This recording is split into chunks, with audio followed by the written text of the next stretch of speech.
de esto te quiero hablar hoy. Líderes inseguros forman iglesias débiles. Líderes inseguros forman iglesias débiles. Aarón se deja presionar y él comienza a ver qué pueden hacer. Entonces dice: ¿saben qué? Quítense todas sus alhajas, sus aretes, sus pulseras de oro y tráiganmelas. Y entonces comenzó a cincelar Aarón unas imágenes, un becerro de oro, ¿recuerdas? Y entonces yo creo que cuando él lo terminó, a él le remordió la conciencia. Yo es lo que creo. Tú puedes tener ahí tu propia interpretación. A él le remuerde la conciencia. Y lo que sucede es que cuando ve lo que hizo, dice que se lleva el becerro de oro para ofrecer culto a Dios, nuestro Señor. Y la palabra dice que en ese momento Dios habla con Moisés y dice: ¿sabes qué? Necesitas bajar porque el pueblo se está convirtiendo en un pueblo idólatra.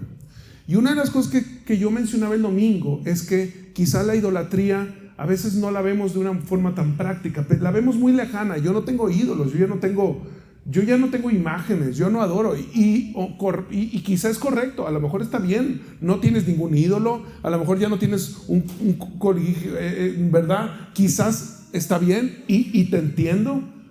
Pero en el Nuevo Testamento, codicia es lo que en el Antiguo Testamento es idolatría. De hecho, en el Nuevo Testamento, cada vez que la palabra habla de idolatría, junto con idolatría viene adulterio. Y la mejor expresión de adulterio es codicia. Lo puedes estudiar. ¿Qué significa esto? Es querer algo fuera de lo que Dios tiene para mí. No solo eso, entendemos el principio de: tenemos esposa, Dios nos ha entregado una esposa para nosotros. Pero entonces, a partir de que nosotros hacemos un pacto entre nosotros y delante de Dios, a partir de ese momento estamos, junto con nuestra decisión, renunciando a toda otra mujer. Cualquier otra mujer que nosotros comencemos a desear, entonces hay una codicia o adulterio o una idolatría. ¿Está bien acá? Bien. Entonces, no solamente es eso, porque se escucha muy fuerte, sino también idolatría o codicia es querer acelerar el proceso de lo que Dios tiene para mi vida.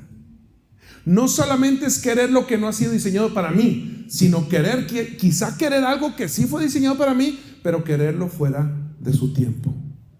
Y entonces, cuando entendemos esta codicia, comprendemos el valor de la espera. Y la tentación de todo líder siempre va a querer acelerar el tiempo del proceso para recibir la promesa o recibir el regalo. El problema es que en el proceso Dios no tiene prisa. Te lo diré una vez más: en el proceso Dios no tiene prisa, porque Dios está más interesado en el viaje que en el regalo. Entonces, cada activo de espera está generando una gloria. Por eso Pablo lo enseña así: porque esta leve tribulación momentánea produce un excelente y eterno peso de gloria, pero no viendo las cosas que se ven a simple vista, sino tengo que ver cómo Dios ve la espera.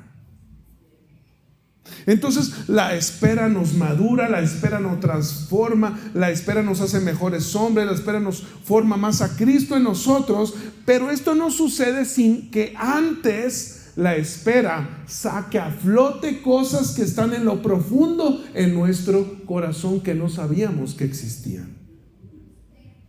Y entonces te platicaba sobre estos versos de Aarón y de Moisés. Regresa Moisés porque el Señor le dijo: ¿sabes que necesitas bajar porque estos muchachos se están convirtiendo en idólatras? Y entonces del verso 7 al verso 14 tú vas a ver a un Moisés intercediendo por el pueblo, porque había un juicio lanzado hacia el pueblo de Dios. Y entonces había un juicio, y entonces tú te vas a dar cuenta que cambia la narrativa de Dios y le comienza a decir: Moisés, necesitas bajar, esto viene en el versículo 7, necesitas bajar porque tu pueblo, al que sacaste de Egipto, se está convirtiendo en un pueblo súper idólatra, entonces necesito que bajes porque va a haber juicio sobre ellos. Y en los versos 8, 9, 10, 11, 12 y 13, Moisés tiene una conversación tan honesta con Dios. Y le dice: Señor, no es mi pueblo, es tu pueblo. No lo saqué yo de Egipto, tú lo sacaste de Egipto. Tú los amas, tú nos has elegido, tú nos sacaste de la esclavitud para ir a una tierra de promesa. Entonces vemos que aquí la intercesión o la oración comienza a tener entonces una importancia muy grande en la vida de un líder. Porque la intercesión, hay un juicio otorgado. Hoy entendemos lo siguiente, que hoy tú y yo entendemos que hubo un juicio y salimos culpables, pero que Jesucristo tomó el juicio en sus hombros y hubo redención.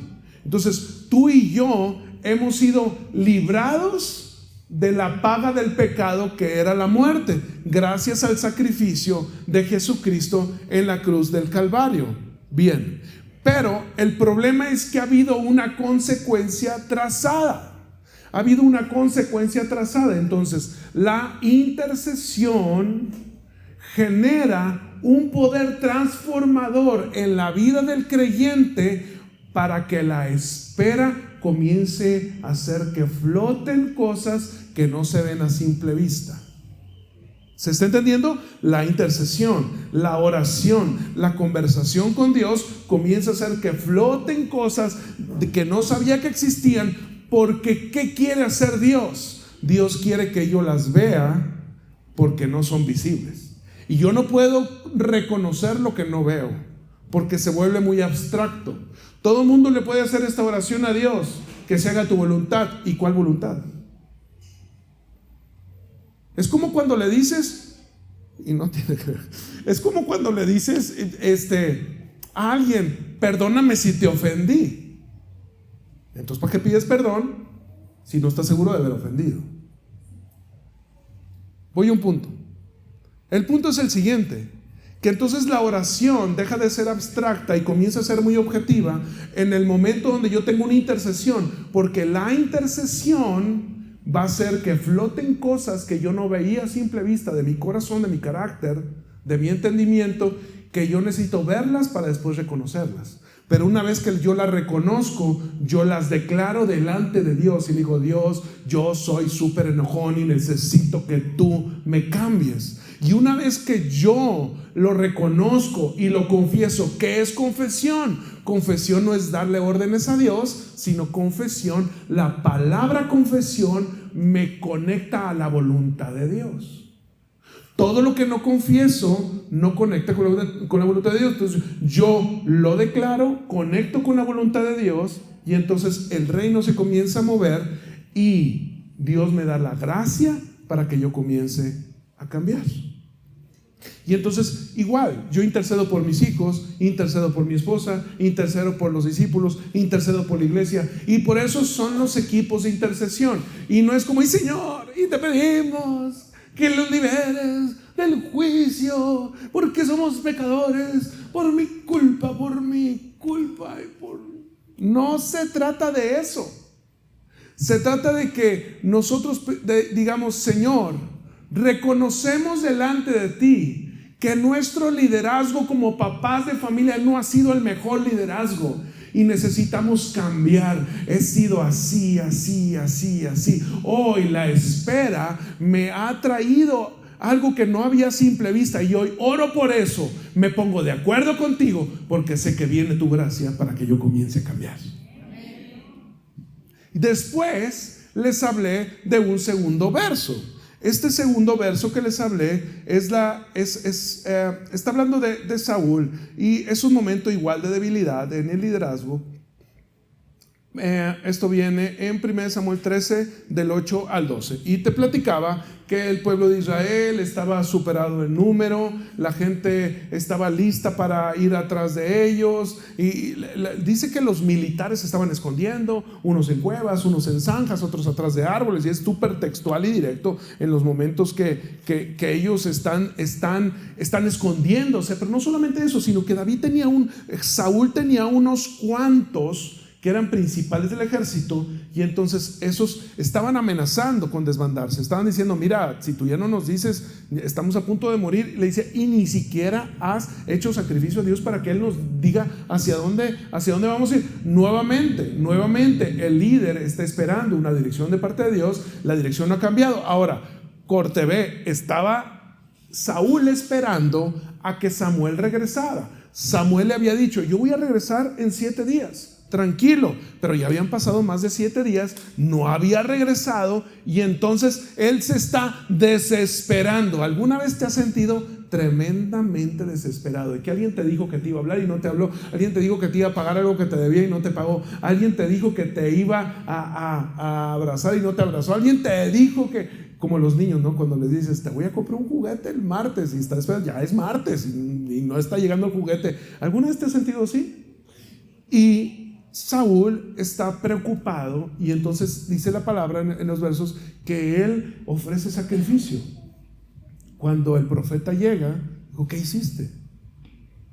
¿Qué hiciste? ¿Por qué ofreciste tu sacrificio? ¿Por qué? Porque no era legal que el rey ofreciera sacrificio. Lo legal era que el profeta o el sacerdote hiciera el sacrificio. Es decir, segundo punto, hay cosas que a lo mejor socialmente o moralmente no son incorrectas, o simplemente a simple vista no son incorrectas, pero que son protocolos que honran al Señor. Y la tentación del líder, fue la misma debilidad de Aarón, porque la debilidad cayó en la inseguridad. Ellos temieron más del hombre que de Dios. Ellos hicieron honrar más al hombre que a Dios. Entonces, hay protocolos que honran a Dios, y que a veces queremos brincarnos la barda para dejar de esperar tanto y que querer que eso se acerque. Y eso te lo estaba platicando el día de ayer. Pero ahora lo voy a conectar con una tercera historia. Y esta es la historia de David, y de las 3 es la que más me gusta. Y esto quisiera que me acompañaras a 1 Samuel 24.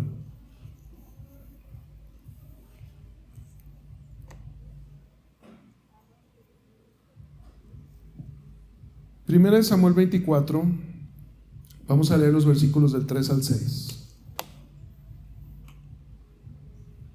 Por el camino llegó a un redil de ovejas, y como había una cueva en un lugar, entró ahí para hacer sus necesidades. David estaba escondido en el fondo de la cueva con sus hombres. Versículo 4.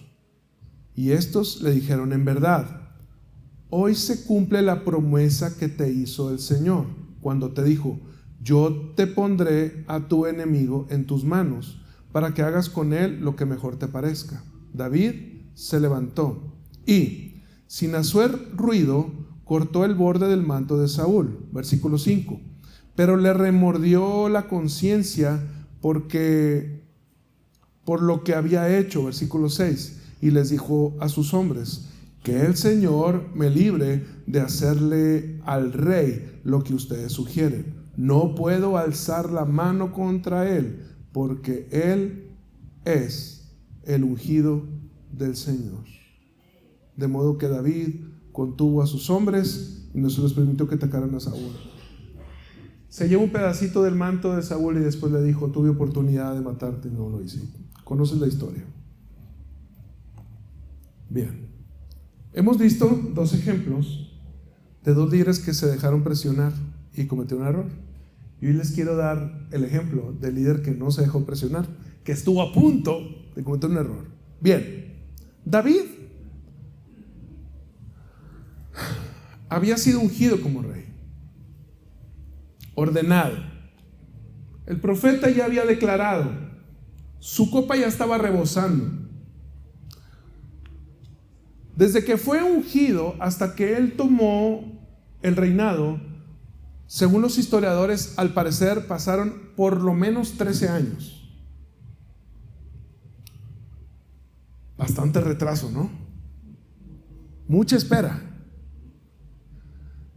Esto si es un atraso significativo, considerando que traes un loco atrás de ti persiguiéndote con todas las herramientas del reino para matarte. Tenemos un joven de guerra, y David no era cualquier muchacho. David era un hombre violento.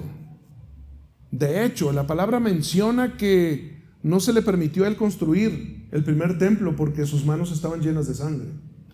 A David le encantaban los catorrazos.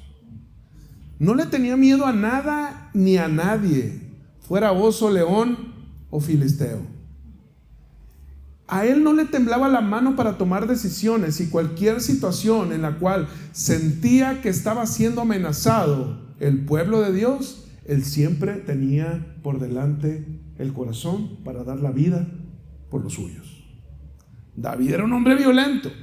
Este muchacho violento tuvo que tener el carácter y el temple. Quiero que te imagines algo, porque cuando él está en esa cueva, él estaba en medio de una encrucijada. ¿Por qué? Porque tenía al loco que había estado atrás de él durante 13 años, lo tenía de pechito para echárselo. Y no solo eso, porque una cosa es la tentación de que, bien, volte para acá, de tiempo en tiempo habrán cosas que se acercarán a tu vida que parecerán oportunidades para que tú tomes. Pero no porque parezca oportunidad significa que viene de parte de Dios. No solo eso, ahí te va. Que se levante el equipo profético que tiene al lado de ellos. Se levantan los profetas y le dicen: acuérdate lo que te dijo el Señor, que Él pondría a tus enemigos en tus manos. Dale, matarile. Tienes toda.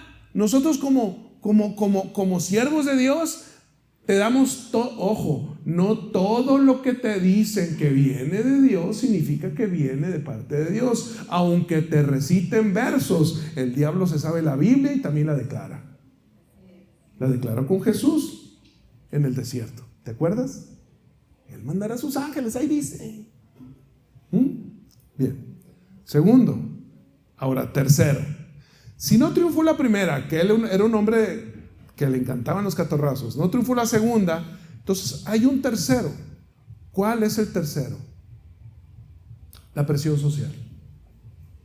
Todo el mundo estaba preparado en este momento para que David fuera rey, menos Saúl. Todo el mundo estaba listo. Las chicas del coro cantaban: Saúl venció a 1000, pero David a 10,000. Él era amado por el pueblo, lo querían ahí. Vamos, no era cualquier hombre, representaba al viejón que había matado al gigantón. David representaba algo importante para el pueblo de Israel. Todo el mundo estaba listo menos Saúl. Ay, pero había tanta rabia, tantos celos, tanto coraje en Saúl, que quería dedicar sus últimos días para matar a David.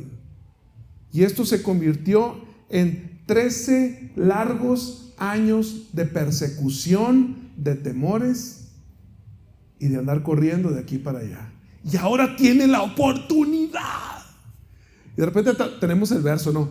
Mía es la venganza, dice el Señor. Eso le pasa por haberse ido de mi red. Aleluya.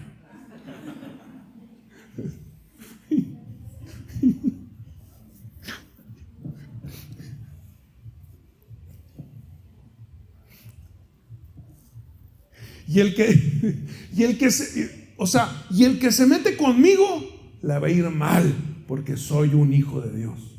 Oye, pero la otra persona también va a la iglesia, pero yo soy el consentido. Ok. Si hay algo que no se siente en ese momento, es que Saúl es el rey. Y en realidad ya la transición ya había sido dada. Él ya había sido ungido. El pueblo lo quería. Las chicas del coro cantaban la canción. Los profetas ya lo están declarando. Él era un hombre de guerra. Él ya no era ningún muchacho. Ahora era don David, experimentado en quebranto. Y él estaba listo. Y él corta la orillita y dice: yo no puedo hacer esto. ¿Por qué? Porque lo que viene de Dios es aquello que me es entregado en mis manos. No hay atajos para la promesa. No hay atajo para el liderazgo. Me puse a pensar en esto. Hace tiempo nos cambiamos de casa y nos pasamos de la casa donde vivíamos originalmente, Osmar y yo. Es una casa propia que muy amablemente papi suegro nos bendijo. Que no sea otra ahora, ¿no? Y bueno, pues nos pasamos al lado de casa de mi mamá. Todos saben lo que ha sucedido, para estar cerca de Sarita y de mi mamá, que les pido oraciones por Sarita. Se va a hacer estudios porque ha andado mareada y temas. Luego les platico esto. Pero cuando nos pasamos, pues se quedaron cosas en la otra casa que a mí me hubiera gustado tenerlas acá. No solamente eso, sino que yo tenía la ilusión de darle a Osmara algo que nunca le había dado. ¿Qué nunca le había dado? Yo soy medio desorganizado en mi casa. Y entonces soy como de esa filosofía de que en el andar de la carreta es que se acomoden las calabazas. Y entonces pues tuvimos una casa nueva que Dios nos bendijo, pero nunca la tuvimos así como que súper bonita. Entonces yo tenía la ilusión de pues tener algo bonito, una sala bonita, unas repisitas, algo que se viera muy bonito y poder dar a mi familia ese gusto. Ahora bien, junto con ese momento se estaba viviendo otro momento en la casa y entonces no pude hacer eso. Y yo tengo tarjetas de crédito y funcionan bien. Entonces, correr el riesgo de ir y atravesar no quiere decir que las tarjetas de crédito son malas. Simplemente quiero que entendamos el punto. Es ir a atravesar la tarjeta o esperar que el proceso me lleve a ser un mejor administrador para que tenga solvencia para poderlo comprar sin endeudarme. Ahí te va. Para los que no entendieron este punto, se los pongo de otra manera. Es como cuando te haces estudios y te sale la comida orgánica o la comida saludable tiene sus frutos muy lentos. Es como cuando sabes que te sale la vitamina. ¿Cuáles son las que se pierden rápido? Vitamina D, vitamina E, el hierro. El hierro es importante, ¿verdad? Y las mujeres pierden hierro y constantemente y los ciclos y todo. Entonces es como cuando corres la tentación de decir: me voy a tomar medicamentos y vitaminas para meterlas a mi organismo, porque yo voy a absorber eso y se va a poner rápidamente en mi organismo. O comer más saludable y esperar que el betabel, el pollito, que los frijoles, que no comer garnachas y todo lo hermosísimo. Que una dieta saludable y ejercicio haga su trabajo. Ahora bien, la vitamina te va a dar energía. El alimento te lo va a entregar en 6 meses. Pero el alimento a la larga te va a dar más carácter que la vitamina. Este es el punto al que quería llegar. El proceso de Dios es lento, porque el verdadero interés del proceso de Dios no está el verdadero interés del resultado de Dios no está en el resultado, sino se encuentra en el proceso. Y si, de una vez quédate aquí, toca la guitarra. Y si como, te lo voy a decir una vez más, porque quiero que se quede en el video bien. El proceso de Dios es lento, porque su verdadero interés no está tanto en el resultado como lo está en el proceso. El proceso de la espera forma a Cristo en el corazón del líder.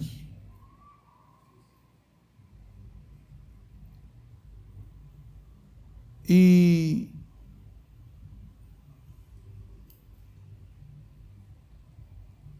yo creo que una de las cosas más fuertes que nos entregan el aprender a esperar en Dios es la certeza o la seguridad de quiénes somos en Cristo.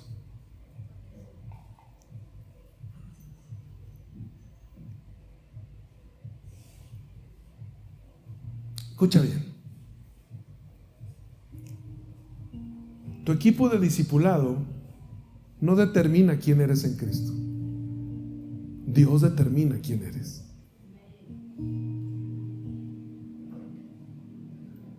Los equipos de ministerio en la iglesia no determinan quién eres en Cristo. Dios determina quién eres. Tu esposo no determina quién eres en Cristo. Dios determina quién eres. La tentación siempre podrá ser cortar el manto y darle cuello. Pero los atajos no son nada saludables en el discipulado, en el liderazgo. ¿Y por qué no me dijeron a mí? Porque hay que esperar un proceso. ¿Por qué no me impulsaron a mí? Porque hay que esperar un proceso. ¿Y por qué mi esposo ha tardado tanto tiempo en reconocer quién soy? Porque hay que esperar un proceso.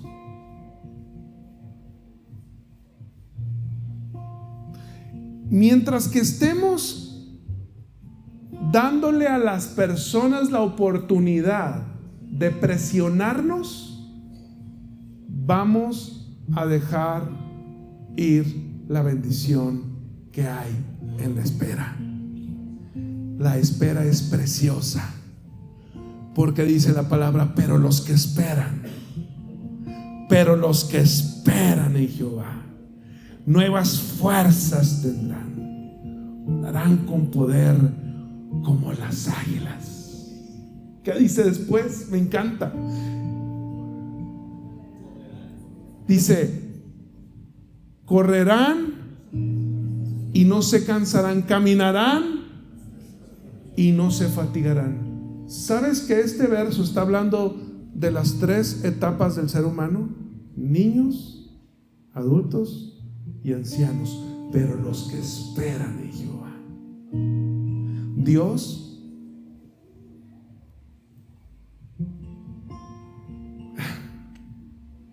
está listo. Dios está listo. La pregunta es si nosotros estamos listos. Porque le decimos, venga a tu reino, pero en el reino la espera tiene activos. Dios está listo. Y una de las cosas que a mí me gustaría más, que Dios trajera claridad y salud, es que dejemos de depender de posiciones, de lugares. Dejemos de depender de personas. Dejemos de depender de circunstancias que nos quieren presionar o que te están menospreciando. Porque si tú dejas que la gente te levante, entonces la gente te va a dejar caer. Pero si tú permites que el proceso de Dios te levante, entonces no habrá nada ni nadie que te permite caer. Ese es el mensaje que tenía para el día de hoy.